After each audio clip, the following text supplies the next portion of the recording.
അസ്സലാമു അലൈക്കും, welcome back. ഇന്ന് നമ്മളിവിടെ അടിപൊളി ടീ കേക്ക് റെസിപ്പി ആയിട്ടാണ് വന്നിട്ടുള്ളത്. ഇത് നമുക്ക് വളരെ എളുപ്പത്തിൽ തന്നെ ഓവനും ബീറ്ററും ഒന്നും ഇല്ലാതെ തന്നെ തയ്യാറാക്കാം. ഇത് വളരെ സോഫ്റ്റ് ആയിട്ടുള്ളൊരു കേക്കുമാണ്. ഇതിനാവശ്യമായ ഇൻഗ്രീഡിയൻസ് എന്താണെന്ന് നോക്കാം. ആദ്യമായി ഞാനിവിടെ 1 കപ്പ് പഞ്ചസാരയാണ് എടുക്കുന്നത്. അതൊന്ന് പൊടിച്ചെടുക്കാം. ഇതിപ്പോൾ പൊടിച്ചതിന് ശേഷം അതിലേക്ക് 3 മുട്ടയാണ് ഇടുന്നത്.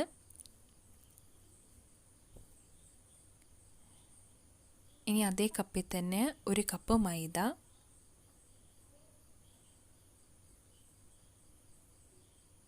1/4 കപ്പ് സൺഫ്ലവർ ഓയിലാണ് ഞാനിവിടെ എടുത്തത്, 1 നുള്ളു ഉപ്പ്, 1 നുള്ളു ബേക്കിംഗ് പൗഡറും,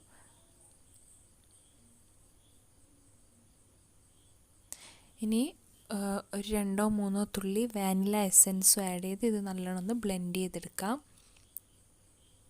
ഇപ്പോൾ ഇതിൽ കുറച്ച് പാലും കൂടി ആഡ് ചെയ്തതൊന്ന് നമുക്ക് ഈ മിക്സ്ചർ ഒന്ന് ലൂസാക്കിയെടുക്കാം. അതിനുശേഷം ഞാനിവിടെ കുറച്ച് പഞ്ചസാര ഒന്ന് കാരമലൈസ് ചെയ്യുന്നുണ്ട്.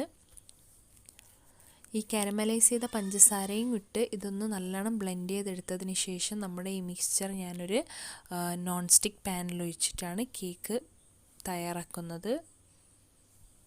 ഞാനിവിടെ ബട്ടർ പേപ്പർ യൂസ് ചെയ്തിട്ടുണ്ട്, നിങ്ങൾക്ക് വേണമെങ്കിൽ യൂസ് ചെയ്താൽ മതി. ഇനി നമുക്കിതൊന്ന് ബേക്ക് ചെയ്തെടുക്കാം, ഒരു 30 മുതൽ 45 മിനിറ്റ് വരെ.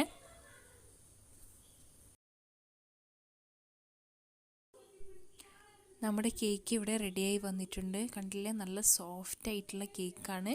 ഇത് വളരെ എളുപ്പത്തിൽ തന്നെ എല്ലാവർക്കും തയ്യാറാക്കാൻ പറ്റും. വളരെ സോഫ്റ്റ് ആയിട്ടുള്ള ഒരു കേക്കാണിത്. എല്ലാവരും ഇത് ട്രൈ ചെയ്യുക. വീഡിയോ ഇഷ്ടമായെങ്കിൽ ലൈക്ക് ചെയ്യുക, ഷെയർ ചെയ്യുക, സബ്സ്ക്രൈബ് ചെയ്യുക. സബ്സ്ക്രൈബ് ബട്ടൻ്റെ അടുത്തുള്ള കുഞ്ഞു ബെല്ലൈക്കൺ കൂടെ പ്രസ് ചെയ്യുക.